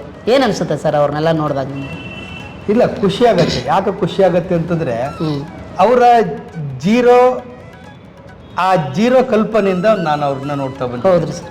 ಏನೂ ಇಲ್ಲದೆ ಇದ್ದಾಗ ಅವರ ಅಭಿನಯ ಶೈಲಿಗಳು ಹೇಗಿತ್ತು, ಹೌದು ಸರ್. ಅಲ್ಲಿ ಕಾಮಿಡಿ ಕಿಲಾಡಿ ಅಥವಾ ಡ್ರಾಮಾ ಜೂನಿಯರ್ಗೆ ಬಂದಾಗ ಅಲ್ಲಿ ಇದ್ದಂತಹ ಆಗ ಇರುವಂತಹ ಅವರ ಬೇಸಿಕ್ ಅಭಿನಯ ಶೈಲಿಗಳಿಗೂ ಇವತ್ತಿನ ಅಭಿನಯ ಶೈಲಿಗಳಿಗೂ ಬಹಳಷ್ಟು ವ್ಯತ್ಯಾಸಗಳನ್ನ ಕಾಣುತ್ತಾ ಹೋಗ್ತೀವಿ. ಹೌದು ಸರ್. ಆದರೆ ಕೆಲವೊಬ್ಬರು ಅದನ್ನೇ ಇಟ್ಟುಕೊಂಡು ಇವತ್ತು ಮಾಡ್ತಾ ಬಂದಿರೋದ್ರಿಂದ ಅವ್ರಿಗೂ ಒಂದು ಏನೋ ಭಾಳ ಬೇಜಾರಾಗತ್ತೆ. ಅಂದ್ರೆ ಅಭಿನಯ ಇನ್ನೂ ಭಯಂಕರ ಆಳವಾಗಿದೆ, ಹೌದು ಸರ್. ಅದನ್ನ ಯಾಕಷ್ಟು ಇನ್ನೂ ತೆರ್ಕೊಂಡಿಲ್ಲ ಅಭಿನಯಕ್ಕೆ ಸಂಬಂಧಪಟ್ಟು. ಇನ್ನೊಂದಿಷ್ಟು ಅಭಿನಯ ಚೆನ್ನಾಗಿ ಮಾಡ್ತಾರೆ, ಬಿಗ್ ಸ್ಕ್ರೀನ್ಗಳಲ್ಲಿ ಕೆಲಸ ಮಾಡ್ತಾರೆ, ಅದನ್ನೇ ಜೀವನ ಆಗಿ ಮಾಡ್ಕೊಂಡಿದ್ದಾರೆ, ಅದರಲ್ಲೇ ಊಟ ಮಾಡ್ತಾ ಇದ್ದಾರೆ, ಅದರಲ್ಲೇ ಕಾರ್ ತಗೊಂಡಿದ್ದಾರೆ, ಅದರಲ್ಲೇ ಮನೆ ಕಟ್ಟಿದ್ದಾರೆ. ಬಹಳ ಖುಷಿ ಇದೆ, ತುಂಬಾ ಖುಷಿ ಇದೆ. ಯಾಕಂದ್ರೆ ಬದುಕನ್ನು ಅಭಿನಯ ಮಾಡ್ತಾ ಬದುಕನ್ನು ಕಂಡುಕೊಳ್ಳೋದಿದೆಯಲ್ಲ ಬಹಳ ಕಷ್ಟದ ಕೆಲಸ. ನಿಜವಾಗ್ಲೂ ಸರ್. ಯಾಕಂದ್ರೆ ನೋಡೋರಿಗೆ ಬಹಳ ಈಸಿ ಅನ್ಸುತ್ತೆ, ಅವನು ಹಿಂಗೆ ಮಾಡ್ತಾನೆ, ಚೆನ್ನಾಗಿ ಮಾಡಲ್ಲ, ಚೆನ್ನಾಗಿ ಮಾಡಲ್ಲ. ಅದ್ರ ಹಿಂದಿರುವ ಶ್ರಮ ಇದೆಯಲ್ಲ, ಅವ್ನು ಎಷ್ಟು ಗಂಟೆಗೆ ಹೇಳ್ತಾನೆ, ಎಷ್ಟೊತ್ತು ನಿದ್ರೆ ಮಾಡ್ತಾನೆ, ರಾತ್ರಿ ಎಷ್ಟು ಗಂಟೆಗೆ ಬರ್ತಾನೆ, ಅವ್ನು ಆ್ಯಕ್ಟ್ ಮಾಡ್ಬೇಕಾದ್ರೆ ಎಷ್ಟೆಲ್ಲ ಕಷ್ಟಪಡ್ತಾನೆ, ಏನೇನೆಲ್ಲ ಕಸರತ್ತು ಮಾಡ್ತಾನೆ, ಇದು ಯಾರಿಗೂ ಗೊತ್ತೇ ಆಗೋದಿಲ್ಲ, ಇದು ಯಾರಿಗೂ ಬೇಡವೂ ಬೇಡ ಅಲ್ವಾ. ಒಬ್ಬ ನಟನಿಗೆ ಮಾತ್ರ ಗೊತ್ತಿರ್ತದೆ, ಅಥವಾ ನಟನೆಯನ್ನು ಕಲಿಸುವ ನನಗೆ ಗೊತ್ತಿರ್ತದೆ ನಟನೆ ಎಷ್ಟು ಕಷ್ಟ ಅಂತ. ಹಾಗಾಗಿ ಅದಕ್ಕೆ ತೆರ್ಕೊಂಡು ಅದ್ರ ಜೊತೆಗೆ ಮುಖಾಮುಖಿಯಾಗಿ ಬದುಕನ್ನು ಕಟ್ಕೊಳ್ಳೋದಿದೆಯಲ್ಲ ಒಬ್ಬ ನಟರಾಗಿ, ಅದು ಬಹಳ ಕಷ್ಟದ ಕೆಲಸ. ಕರೆಕ್ಟಾಗಿ ಹೇಳಿದ್ರಿ, ಎಲ್ಲ ಮಾಡ್ತಾ ಇದ್ದಾರೆ, ತುಂಬಾ ಖುಷಿ ಆಗುತ್ತೆ. ಕರೆಕ್ಟಾಗಿ ಹೇಳಿದ್ರಿ ಸರ್. ಯಾಕಂತಂದ್ರೆ ಅಭಿನಯದಲ್ಲೇ ಅನ್ನ ಹುಟ್ಟಿಸ್ಕೊಂಡು ತಿನ್ನೋದಿದೆ ಅಲ್ಲ ಸರ್, ಅದು ಈ ಕಾಂಪಿಟೇಷನ್ ಯುಗದಲ್ಲಿ ಬಹಳಷ್ಟು ಕಷ್ಟ. ತುಂಬ ಜನ ಹೇಳ್ತಿರ್ತಾರೆ, ನೋಡಿದ ಮಕ್ಕಳನ್ನೇ ನೋಡ್ತಾ ಇದ್ದೀವಿ, ನೋಡಿದ ಮಕ್ಕಳನ್ನೇ ನೋಡ್ತಾ ಇದ್ದೀವಿ, ಇನ್ನಾಗಿಲ್ಲ ಅಂದರೆ ಲೈಫಲ್ಲಿ ಸೆಟ್ಲ್ ಆಗಿಲ್ಲ ಸರ್ ಪರಿಪೂರ್ಣವಾಗಿ. ಅವರು ಅಂದರೆ ತುಂಬ ದುಡ್ಡು ಮಾಡ್ಕೊಂಡ್ಬಿಟ್ಟಿದ್ದಾರೆ, ತುಂಬ ಇದು ಮಾಡ್ಕೊಂಡ್ಬಿಟ್ಟಿದ್ದಾರೆ ಅನ್ನೋ ಕಲ್ಪನೆ ಒಂದಿದೆ.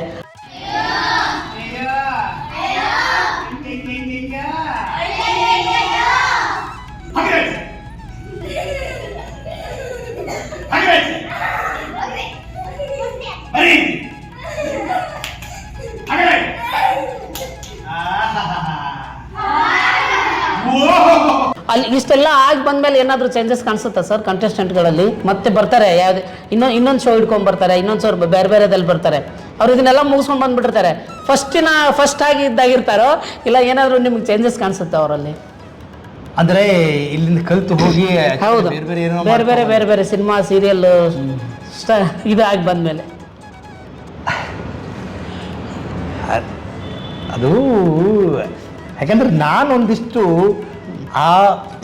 ಅಲ್ಲಿಗೆ ಅಭಿನಯ ಕಲಿಸ್ಬೇಕಾದ್ರೆ ಯಾವಾಗ ಕಾಮಿಡಿ ಕಿಲಾಡಿಗೆ ಅಥವಾ ಡ್ರಾಮಾ ಜೋನ್ಗೆ ಕಲಿಸ್ತಿರ್ಬೇಕಾದ್ರೆ ಆ ಬಿಗಿನಿಂಗ್ ಸ್ಟೇಜಲ್ಲಿ ನನ್ನ ಆ ಅಭಿನಯ ಕೌಶಲ್ಯತೆ, ನಾನು ತಿಳ್ಕೊಂಡಿರೋ ಅಭಿನಯ ಕೌಶಲ್ಯತೆ, ನಾನು ಇಲ್ಲಿ ತನಕ ಬಂದಾಗ ಇಷ್ಟು ವರ್ಷ 8-9 ವರ್ಷ ಜರ್ನಿ ಮಾಡ್ತಾ ಬಂದಾಗ ನಾನೇನಾಗಿದ್ದೀನಿ ಅಂತಂದರೆ ಪ್ರತಿದಿನ ಅಭಿನಯವನ್ನು ಹೇಳ್ಕೊಡ್ತಾ ಇರೋದ್ರಿಂದ ನಾನು ಇನ್ನೊಂದಿಷ್ಟು ಮ್ಯಾಕ್ಸಿಮಮ್ ಅದನ್ನು ಕಂಡುಕೊಳ್ತಾ ಹೋಗಿದ್ದೀನಿ.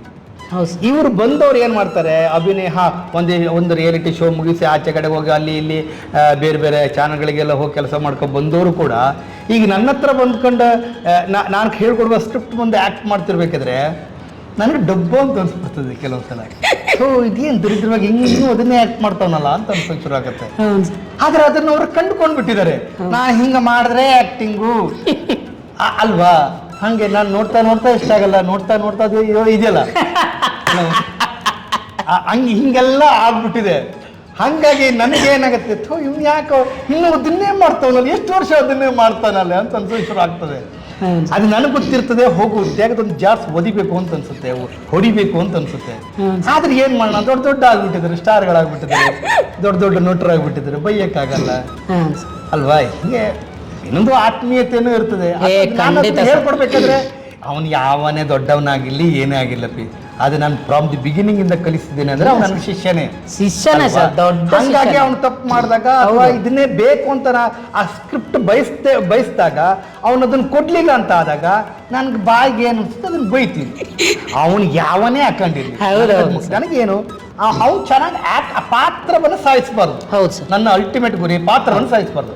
ಅದು ನಟನ ಹಕ್ಕಲ್ಲ, ಅದು ಪಾತ್ರವನ್ನು ಸಾಯಿಸೋದು ನಟನ ಹಕ್ಕಲ್ಲ, ನಟನ ಕೆಲಸ ಅಲ್ಲ. ನಟ ಅನ್ನೋನೇನು ಪಾತ್ರಕ್ಕೆ 100% ಜೀವ ಕೊಡ್ಬೇಕು ಅಲ್ವಾ. ತನಗೆ ಗೊತ್ತಿರೋದು ಮಾಡೋದು ನಟನೆ ಅಲ್ಲ, ಆ ಪಾತ್ರಕ್ಕೆ ಬೇಕಾಗಿರೋದು ಕೊಡೋದು ನಟನೆ. ಕೆಲವರು ಅದು ಕೊಡಲ್ಲ, ಅವನಿಗೆ ಏನಿಷ್ಟ ಅವನದೇ ಮಾಡ್ತಾ ಹೋಗ್ತಾನೆ. ಆವಾಗ ನಟ ಮಾಡ್ತಾನೋ ಅಥವಾ ಪಾತ್ರ ಮಾಡ್ತಾನೆ ಅಲ್ವಾ? ಹಂಗೆ ವ್ಯತ್ಯಾಸಗಳು ಬಂದಾಗ ನಟನೆ ಅನ್ನೋದು ಬಹಳ ಮುಖ್ಯ ಆಗ್ತದೆ. ನಟನೆ ಅನ್ನೋದು ಪಾತ್ರವಾಗಿ ಪ್ರವೇಶ ಆಗ್ತಾ ಹೋಗೋದು. ನಟ ಕಾಣಬಾರ್ದು ಪಾತ್ರ ಮಾಡಬೇಕಿದ್ರೆ. ನಮ್ಮ ಏನಾಗ್ತದೆ, ಕೆಲವೊಂದ್ಸಲ ನಟರೇ ಕಾಣ್ತಾ ಇರ್ತಾರೆ, ಅದು ದುರಂತ. ಹಂಗಾಗಬಾರ್ದು. ಆ ಕಾರಣಕ್ಕೋಸ್ಕರ ಇವತ್ತಿಗೂ ನಾನು ಯಾವ್ದಾದ್ರು ಸ್ಕಿಟ್ ಡೈರೆಕ್ಟ್ ಮಾಡಕ್ ಹೋದಾಗ ಬೈತೀನಿ, ಮುಲಾಜಿಲ್ದೆ ಬೈತೀನಿ. ಹೌದು ಸರ್, ಹೌದು. ಅವನ್ ತಾಕೊಂಡ್ಲಿ ಇಲ್ಲ ಅಂದ್ರೆ ಇಲ್ಲ. ನಾನು ಹಿಂದ್ಗಡೆಗೆ ಹೋಗಿ ಮಾತಾಡ್ರೆ ನಂದು ನಂಗೆ ನನ್ ಕೇರ್ ಇಲ್ಲ. ಹಂಗಾಗಿ ಯಾಕಂದ್ರೆ ನಾನು ಮೋಸ ಮಾಡಬಾರ್ದು. ಟೀಚರ್ ಆಗಿ ತಪ್ಪನ್ನು ಹೇಳ್ಕೊಡ್ಬಾರ್ದು, ನನ್ನ ಸಿದ್ಧಾಂತ ಅಲ್ವಾ? ನನಗೂ ಯಾರು ತಪ್ಪ ದಾರಿಯಲ್ಲಿ ಹೇಳ್ಕೊಟ್ಟಿಲ್ಲ. ಹಂಗಾಗಿ ನಾನು ಚೆನ್ನಾಗಿ ಹೇಳ್ಕೊಡ್ಬೇಕು ಅನ್ನೋದು ನನ್ನ ಕರ್ತವ್ಯ ಅಷ್ಟೇ. ಖಂಡಿತ ಸರ್, ನಿಮ್ಮ ಮಾತುಗಳನ್ನ ಕೇಳ್ತಾ ಇದ್ರೆ ಕೇಳಲೇಬೇಕು ಅನ್ಸುತ್ತೆ. ಅಂದರೆ ನಿಮ್ಮ ಅನುಭವ ಮಾತಾಡುತ್ತೆ ಸರ್. ಇಷ್ಟು ವರ್ಷದ ಜರ್ನಿ ಸುಮ್ಮನೆ ಒಂಚೂರು ಕಲ್ತ್ಕೊಂಡು ಕಲಿಸ್ತಾ ಇರೋರಲ್ಲ ನೀವು. ನೀವು ಕ್ಲಾಸ್ ಮಾಡ್ತಾ ಇದ್ರೆ ನಮಗೆಲ್ಲ ನಿಜವಾಗ್ಲೂ ಹೇಳ್ತೀನಿ ಸರ್, ರೋಮಾಂಚನ ಆಗುತ್ತೆ. ನೀವು ನವರಸಗಳ ಬಗ್ಗೆ ಹೇಳ್ಕೊಡ್ಬೇಕಾದ್ರೆ ನೀವು ನಮಗೆ ಥಿಯೇಟ್ರಿಗೆ ಮಾಡಿಸ್ತಾ ಇದ್ರಿ. ನಂದು ಕಾಮಿಡಿ ಕಿಲಾಡಿ ಸೆಕೆಂಡ್ ಸೀಸನ್ ಬಂದಾಗ, ಆಮೇಲೆ ಯೋಗ ಮಾಡಿಸ್ತಾ ಇದ್ರಿ, ಎಕ್ಸರ್ಸೈಸ್ ಮಾಡಿಸ್ತಾ ಇದ್ರಿ. ಹಂಗೆ ನಮ್ಮ ಬಾಡಿನ ರೆಡಿ ಮಾಡಿ ನೀವು ಸ್ಕಿಟ್ಟಿಗೆ ಕರ್ಕೊಂಡು ಹೋಗೋರು. ಅದಕ್ಕೆ ಕೇಳಬೇಕು ಅನಿಸ್ತಾ ಸರ್. ಎಲ್ಲ ಕಡೆ ಅಡ್ಡಾಡಿ ಬಂದ್ರು ನಿಮ್ಗೆ ಅವ್ರ ಶಿಷ್ಯರೇ ಸರ್. ಖಂಡಿತ. ಹಾಂ.